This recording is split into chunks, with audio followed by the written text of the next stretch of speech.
Hello everybody, welcome back to Polymath. I hope you're all doing very well. My name's Dan, and today I'm going to be talking to you about personality. I'm going to be doing it in a really creased shirt. I'm sorry. If my parents are watching this, they'll be really pissed off at me for wearing this. Sorry, I didn't fold that up properly. I'm sorry.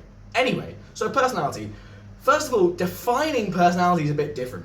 When you go online and you just Google search what is personality, you get loads of different websites and they'll all tell you something different. But the fact is that all these different websites, if they're not based on actual scientific sources, they don't mean anything. That's just someone giving you their opinion on what personality is. So you might be thinking, well, okay, let's go to an actual journal article, let's go to a peer-reviewed scientific study, which reviews lots of other studies, and therefore gives an accurate, integrated definition of personality based on the literature, and we'll get our definition of personality from there. But that's also difficult, because different papers define it differently. So generally, when you look at the literature, the sort of common theme here, the commonality that is personality, is that personality is generally defined as these patterns of thoughts, feelings, and actions in which each individual is different from each other. So measuring personality is also an issue, and we generally measure it through self-report inventories. So we just ask people a bunch of questions about what they think they're like, basically. But that in itself has problems, because these are subject to biases. For example, social desirability bias is a big one. People talk about their personalities in ways which fit the ideals of a society. So for example, people are more likely to describe themselves as hardworking or honest, or for example, kind, because society values these traits. So people tend to exaggerate that on self-report inventories. Even when they know that it's anonymous and they're not being watched doing it, people still tend to do that anyway. So these measurements do have problems, but generally, self-reports of personality and other people reporting on those same research participants' personality, those two measures correlate. So they are still measuring the same underlying thing. So it's not as if all hope is lost, but they don't correlate very strongly. And it's just an important limitation to keep in mind. So there's lots of different models of personality. There's lots of different ways that personality is measured, but a really common one, and one that I want to talk to you about today, and one that you might have even heard about, is something called the Big Five. And it basically comes from lexical studies of the English language. You take the English language, you analyze all the adjectives that we use for personality, and you use that to get these sort of 5 overarching factors. And each of these factors contains loads of different subfacets, and they all sort of correlate with each other. I'll get on to more about that in a minute. So the Big Five can be summarized by this acronym called OCEAN, and it stands for openness, conscientiousness, extroversion, agreeableness, and neuroticism. And each of these factors is a sort of continuum. It's a spectrum. It's not like you have a trait or you don't. So in openness, for example, so one end of this openness spectrum is someone who's very imaginative, someone who likes a lot of variety, someone who's very independent, someone who's not a conformist, someone who's unorthodox, things outside the box. The other end of that openness spectrum is someone who's very down to earth, very routine, very conforming, quite orthodox. That's one example. Conscientiousness. One end of that conscientiousness spectrum is someone who's organized, careful, self-disciplined. The other end of that spectrum is someone who's disorganized, careless, and less disciplined. And each of these sort of adjective comparisons that I've mentioned about, these 3 kind of adjective comparisons, each of that is a facet of these factors. So each factor has its own sort of subtraits, and all these subtraits correlate with each other in individuals. So for example, if you're organized, you're more likely to be disciplined. More likely, that doesn't mean you will be, it's just that they're correlated with each other. And because they're correlated, they're grouped together under this overarching factor. So the E stands for extroversion. And at one end of that scale is someone who's social, fun-loving, and affectionate. And at the other end is someone who's more retiring, more sober, more reserved. Extroversion and introversion is actually something that's quite interesting because it's quite difficult to define what these mean. So I've just got some more information on this. So people who are introverted sort of seek a bit less stimulation. They might recharge and reflect in quiet. They might value kind of more one-to-one friendships rather than being in large groups. And they might try to avoid the center of attention more. Whereas people who are extroverts tend to seek greater stimulation. They tend to get a bit more energized around people. They tend to have a larger social network, and they tend to enjoy being the center of attention a bit more. So the A in the OCEAN acronym stands for agreeableness. And someone who's at one end of the spectrum will be more likely to be described as soft-hearted, trusting, and helpful. And at the other end, you have someone who's more ruthless, suspicious, and uncooperative. And finally, the N, neuroticism, At one end of that, you have someone who's worried, insecure, and self-pitying. And at the other end, you have someone who's calm, secure, and self-attached. So the more neurotic you are, the less emotionally stable you are, for example. But actually, these studies are all just made from the English language. And when you analyze lots of other languages as well, so when you conduct cross-language studies, you actually get a sixth factor that emerges. And that's known as honesty, humility. So there's another model of personality, it's called the hexaco model. And it incorporates these big five, but it adds that H in the beginning, honesty, humility. So hexaco, honesty, humility, emotionality, so instead of neuroticism, they call it emotionality. The X stands for extroversion, and then you have agreeableness, conscientiousness, openness to experience. And the honesty, humility, someone who's very high will rank highly in sincerity. Let me describe this differently actually. The sub-facets of honesty, humility are sincerity, so your willingness to manipulate people or use deceit or dishonesty in order to get what you want. Another sub-facet is fairness, so your willingness to cheat, steal, be corrupt, use fraud. Another sub-facet is greed avoidance, so how much wealth, status, and conspicuous consumption are emphasized in your personal lifestyle and your personal philosophy. So conspicuous consumption is buying things and like status symbols and showing them off. So for example, wearing Gucci, buying expensive cars, etc., etc. And another sub-facet of honesty, humility is modesty. So to what extent you believe that you are better than other people. And having a high ranking in this honesty, humility continuum is negatively correlated with the dark triad traits. So people who have psychopathy, narcissism, or Machiavellianism, and I'm going to do another episode on what those three things mean, by the way, so that's a whole other thing. But anyway, people who are high in those traits tend to be lower in honesty, humility. So honesty, humility is also negatively correlated with vengefulness. It's also correlated with how reluctant you are to behave antisocially. So i.e. to do things that are so behaving antisocially is sort of just behaving in a way that's not good for others. So behaving in a way that's not nice for others or which disadvantages others, etc., etc. And honesty, humility is negatively correlated with a social dominant orientation, which is a sort of worldview wherein you support that the world is a jungle, everyone is competing with everyone, and you support social hierarchies because you believe that it's good that people who are better than others can rise to the top. People who can outcompete others should be allowed to rise to the top.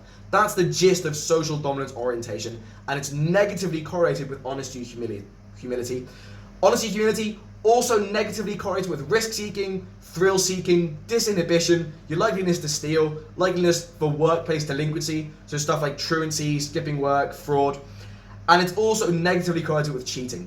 But remember, so these factors are all labeled as like extroversion, consciousness, openness, whatever, but they're really best thought of these sort of unlabeled factor A, factor B, factor C, just because what these factors are, they're just groups of lots of different subfacets. They're just groups of subfacets which correlate with each other. So interestingly, animals don't have the big five specifically, but when you look at personality studies, they do actually show personality. So some animal species have extroversion, neuroticism, and agreeableness. Also, lots of animal species that have these, that are sophisticated enough to have these kind of personality metrics, also have an additional factor for social dominance. So social dominance is absent in human psychology research, and that's significant. And it sort of represents how evolutionarily, because of the way human society is structured and due to the need for cooperation in human groups, there's much less of a social role of dominance and much more of a social role for pro-sociality. So pro-sociality is the opposite of antisocial behavior. It's like doing things that benefit other people and which benefit the group that you're a part of. So antisocial, stuff that benefits you at the expense of others, or rather just stuff that's bad for other people. Pro-social is the opposite. So it's worth noting that for kids, the extroversion factor in the big five has this sub-trait of dominance. So that is a sub-trait seen in personality research in kids. But as you grow older and your kind of frontal lobe develops, that becomes less of a role, and dominance is not a sub-factor for adults. It's not part of personality metrics for adults. So when people talk about social dominance, that is a variable, but it's not like a fundamental part of someone's personality in the same way, because in the human species, dominance just plays less of a psychological, anthropological role. I'm going to talk more about that on a future episode, about how niceness and altruism evolved in the human species, and why it's been essential for human survival. Interestingly, the only animal that shows conscientiousness are chimpanzees. So another kind of just interesting thing, openness to experience and neuroticism are positively correlated with belief in the paranormal, so ghosts and things like that. So the higher you are in openness and the higher you are in neuroticism, the more likely you are to believe in the paranormal. So again, these are correlations. It's not the case that just because you're really high in openness, or you're really high in neuroticism, or you're really high in both, you'll necessarily believe in the paranormal. It's just more likely. Another thing, people who rank higher in openness tend to score better on IQ tests as well. And people who rank higher in neuroticism tend to score worse at IQ tests. So openness and IQ are positively correlated. Neuroticism and IQ are negatively correlated. Some other tidbits. Conscientiousness is related to health. So conscientiousness lowers your risk of developing obesity. It's also, in some studies, I think one study actually, rather than some studies, found that being highly conscientious may add as much as 5 years to your lifespan. A lot of the time, because conscientiousness is this might be mediated, so that correlation between conscientiousness and longevity might be mediated by the fact that conscientiousness could be related to things like alcohol use, drug use, etc. Neuroticism is positively correlated with worse health in general. And that makes sense because there's actually an entire field of medicine about how stress impacts your health and makes it worse. And it's called psychoneuroimmunology. And it's all about how the mind and the body are actually really deeply connected. And that's not just some wishy-washy notion, but it can be proved by looking at neurological and endocrinological activity. That's something that I'm going to talk about in a future episode, but that I have actually talked about in another podcast that I did called Understanding Happiness, Science and the Buddha, which is all about how the mind and the body relate and how to achieve happiness. So go and check that out if you fancy being a bit happier. Anyway, another thing, the Big Five, these are useful. The Big Five is useful. It's a well-established measure and it's widely used. It helps us sort of understand individual differences a bit more. And it is found, again, as I mentioned, to be predictive of stuff like paranormal belief, health outcomes, also work outcomes, academic outcomes. So conscientiousness is also associated with workplace and academic success. But just keep in mind, the Big Five is just one model of human personality. And just because it's widely accepted, that doesn't mean it's perfect. So again, it does oversimplify this kind of vast complexity that is human personality. Like, you're distilling personality, this massive, crazy concept, into just 5 variables. It's also the fact that these are all about correlations, right? So these Big Five traits, they're correlated with things, but they're not causative of things. So actually, if you're a doctor, so the clinical application of the Big Five isn't really that high. Because if you're a clinician, and so if you're a doctor, and you see that someone's really high in conscientiousness, you can't really conclude that they're going to have a longer lifespan or that they're going to be less likely to be obese, because those are just correlations over large numbers of people. It doesn't really tell you anything about what an individual is going to be like. So it's not super clinically useful. Also, because the Big Five was based on the English language, it's biased towards Western cultures, and that's not that's not like a wishy-washy ideological concern. That has real scientific ramifications, and it has ramifications for the methodological accuracy of the Big Five and how accurately it can capture personality outside of Western cultures. And again, as I talked about earlier, because the Big Five is generally measured by self-report inventories, it's subject to all these kind of biases. For example, social desirability bias. So, moving on from that, do our personalities come from nature or nurture? Is another really interesting question that I want to ask. Basically, it's both. So there's this really big paper by this guy called Bouchard in 2004, Bouchard, where he computed the heritability estimates of loads and loads and loads of different psychological traits. So not just the Big Five traits, but also stuff like intelligence, your psychological interests, your social and political attitudes, religiosity, antisocial behavior, lots and lots of stuff. And heritability estimate is basically just saying, to what extent is variation in this trait caused by genetic differences as opposed to environmental differences? And he basically found that in the Big Five, it's about half and half. So the heritability estimate of extroversion, for example, is 0.54. So 54% of these kind of individual differences that we see in people's extroversion come from differences in their genes. and the other 46% of those differences comes from differences in their environment. The heritability estimate for agreeableness is 0.42, for conscientiousness 0.49, for neuroticism 0.48, for openness 0.57. So again, it's kind of half-half for all of them. I'm not going to go into the methodology of how he reached those heritability estimates, just because I don't really have time, but I really recommend that you look at that paper and look at that methodology yourself and kind of see it and kind of see what you think about it and critically appraise it, because heritability estimates are a really big claim. To me, I think that the methodology he used is sound, but you might disagree. And again, this is really what I want to encourage in Polymath. It's what I want to encourage in the show. It's doing your own research and it's getting that kind of critical thinking in there. But what I just want to say is do your own research, but do the research in right places. So when you look up to what extent a gene is personality inherited, and if you look at like a random website, if they're not citing an actual scientific study, that's just some guy's opinion, and it doesn't mean anything. So go and look at Bouchard's paper, because that's an actual scientific study based on empirical evidence in the scientific method, and see what you think of it. That's really, I don't want to tell you what to believe in this show. I'm just trying to encourage you to do some critical thinking, do your own research, but do it the right way. Do the research from the right places. So another question, does personality change a lot throughout your life? The basic literature consensus is that after you're 25, so after your frontal lobe fully develops, your personality is generally stable, but there are certain life events which are correlated with changes in the big five. So for example, getting into a new relationship is correlated with an increase in conscientiousness. Getting married is correlated with a decrease in openness. Getting your first job also correlated with an increase in conscientiousness. Divorce also correlated with an increase in conscientiousness. And having a kid correlated with a decrease in extroversion. But just to note, these effects are quite small. They're not radical change in the big five. They're small changes. And also just remember, these are correlations. It's not necessarily causative.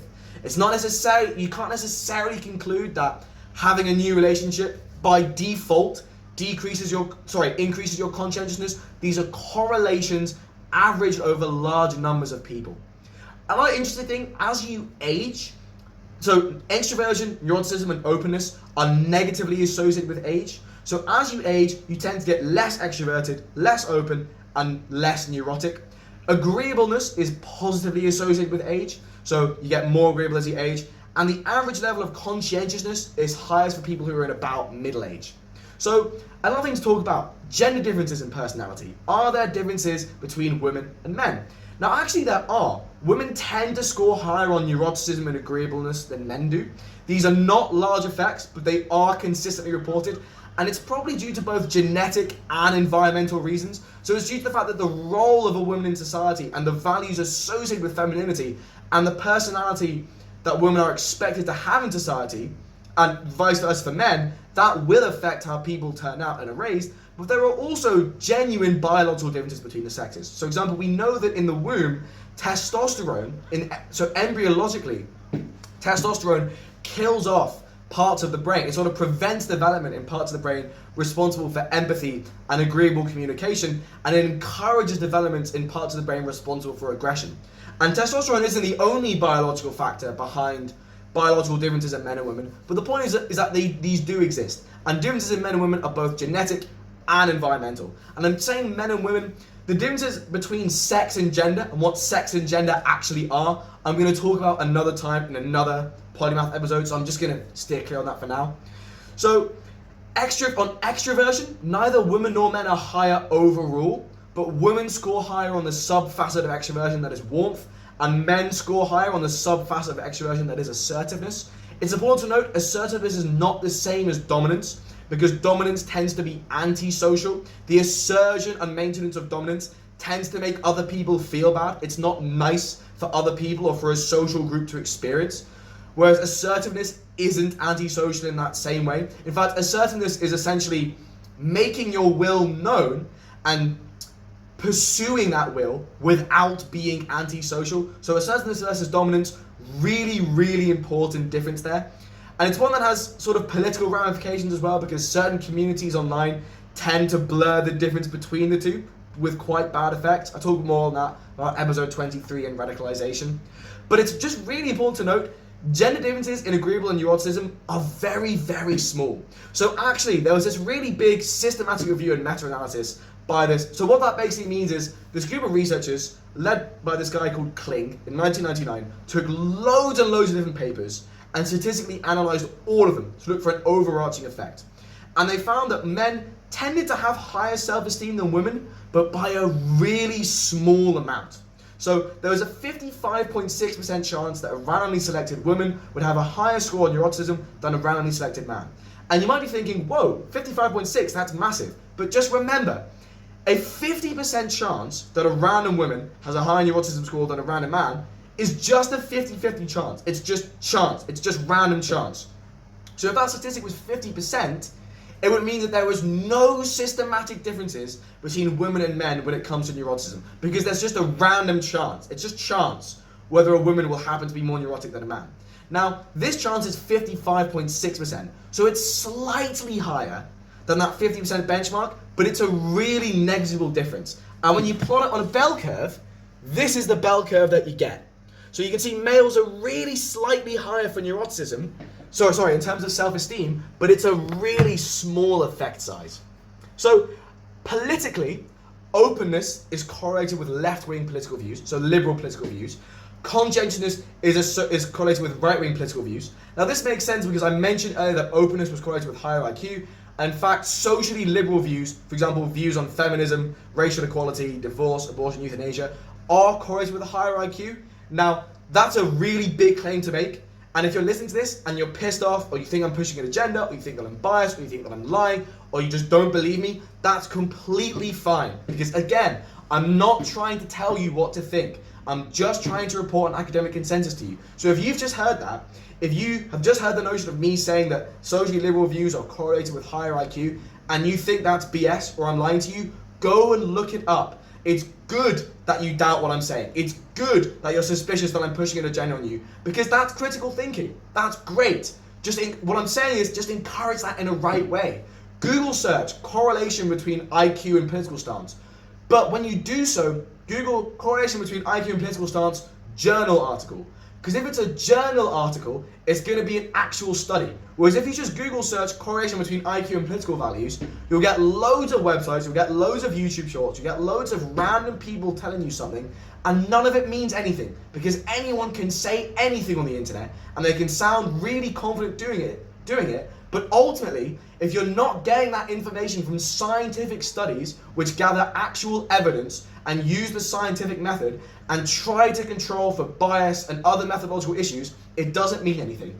So by all means, Google search that and verify that and look at scientific studies on IQ and political stance, but look at scientific studies and use the keyword journal article or study. So again, that's just a really important thing. That's a constant theme on this channel. It's good for you to question what I'm saying. It's good. I don't want to tell anyone how to think. Just make sure that when you question what I'm saying, you're doing it in a right way. So, some other things. Religiosity, so being a highly religious person, is correlated with high agreeableness, conscientiousness, and extroversion. So that's a correlation, it's not causative. So we don't know whether the being religious is what changes those personality traits, or whether it's having these high personality traits makes you more likely to be highly religious, or whether it's a third factor underlying them both. So openness, interestingly, is positively correlated with spirituality. So spirituality is sort of when you don't adhere to any kind of organized formal religion, but you have this general sense of connection with the world around you, and this general belief in a higher reality, a higher power, some kind of higher significance. So openness is correlated with spirituality, but it's negatively correlated to religious fundamentalism. So another thing, just another interesting tidbit, women from more developed versus developing countries don't show any differences in the big five. But men in highly developed countries are ranked lower in neuroticism, lower in extroversion, lower in conscientiousness, and lower in agreeableness. And also when you look at different cultures, more individualistic cultures tend to have people who rank higher in extroversion. Cultures which accept a greater degree of power inequality in society. So for example, this is a really extreme example. If you look at feudal societies, for example, hundreds of years ago, they accept a way higher degree of power inequality than societies now. But just in general, cultures which accept greater degrees in power inequality. Oh, a present example, Australia, for example, is very culturally focused on minimizing power inequalities, whereas East Asian cultures, for example, China and Japan, they accept greater degrees of power inequality in society. So they tend to rank higher in conscientiousness. Cultures which accept greater degrees of power inequality rank higher in conscientiousness. Countries with more democratic institutions tend to have people who rank higher in openness.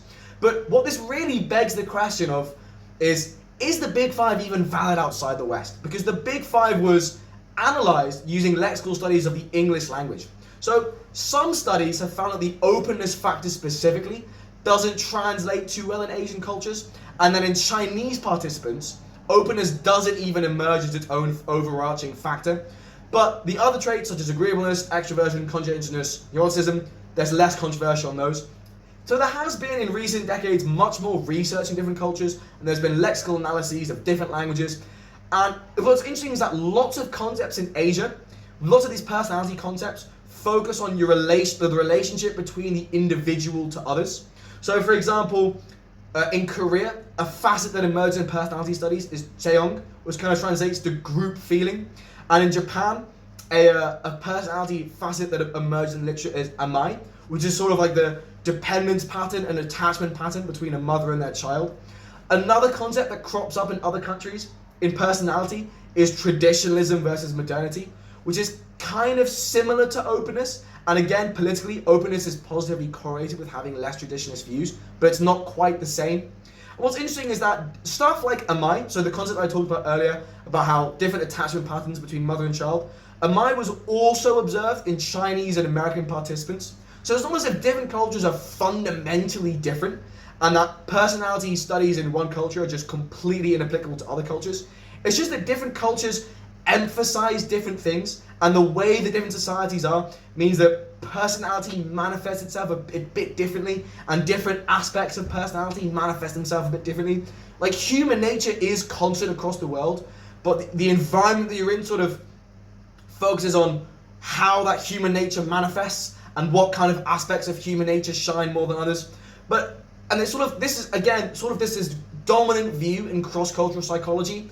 Many psychological constructs are universal, but they manifest themselves differently in different cultures, and different concepts have different sort of saliences. They have different levels of importance in different cultures. But just remember, there's loads of different personality inventories. Some personality inventories are tailor-made for certain cultures. For example, the Chinese personality assessment inventory. There's also a South African personality inventory, which which has lots of different facets. 6 of them roughly correspond to Hexaco, but there's also a personality factor about intellect, which is your sort of reasoning ability and emotional intelligence. There's a facet called relationship harmony, which is to what extent you seek conflict and to what extent you meddle in other people's relationships. And there's a factor called facilitating, which is about to what extent people provide guidance and encourage others. So this Hexaco format isn't the be-all and end-all. There are other facets that are identified in other personality inventories, but I've just mostly been talking about the Big Five and Hexaco because these are the sort of dominant paradigms used, and I don't have that much time. Already, I can't really call this a 20-minute video. I'm going to have to call it a 30-minute video, really. But I don't want to go on for any longer because I don't want to draw this out. I want to focus on making more concise, more accessible videos when I can. Some subjects are really big, and some subjects I want to indulge myself by properly getting into the sort of like the meat of it a bit more. But for this one, I'm going to leave it here. I hope you've really enjoyed. Please, by all means, do more research on the Big Five and Hexaco. Just make sure you do so with journal articles. It's also worth noting that the Myers-Briggs personality test, like the ENFJ thing, is unfortunately pseudoscience. A lot of its measures, so the measures on the ENFJ, each of these different sort of letters correlate with Big Five traits, although the E sort of correlates with both extroversion and agreeableness, so there's not much discriminant validity there. So the extroversion trait in the Myers-Briggs personality test actually correlates with 2 traits in the Big Five, extroversion and agreeableness. So it's not very clear. It doesn't really measure extroversion that well per se. But although the ENFJ traits, I'm saying ENFJ, sorry, I mean to say MBTI, sorry. I'm saying ENFJ because that's my own personality profile. And I'm aware that I'm calling this pseudoscience, and I have actually done this myself. But it is worth noting that the MBTI is formally considered pseudoscience, even if its measures correlate with Big Five traits. Stuff like the MBTI, it kind of operates on the same psychological mechanisms of horoscopes, for example. It operates on something called the Barnum effect, where it will just say things which are just really broadly applicable to kind of everyone, which kind of everyone experiences. So it'll say stuff like, oh, you might be particularly sensitive to what other people think of you. That is a basic trait in human psychology. I actually talk about that in episode 13. You've evolved to be really sensitive to what other people think about you for anthropological reasons. But you see that and you think like, oh yeah, I'm like that. And there's also lots of other different sort of biases and different psychological effects that pseudoscientific personality inventories and also horoscopes use to get you to believe their own validity. But the MBTI thing is in fact pseudoscience. So, with that little disclaimer aside, that'll conclude this episode. I hope you're all doing really, really well, and I wish you a lovely day. Take care.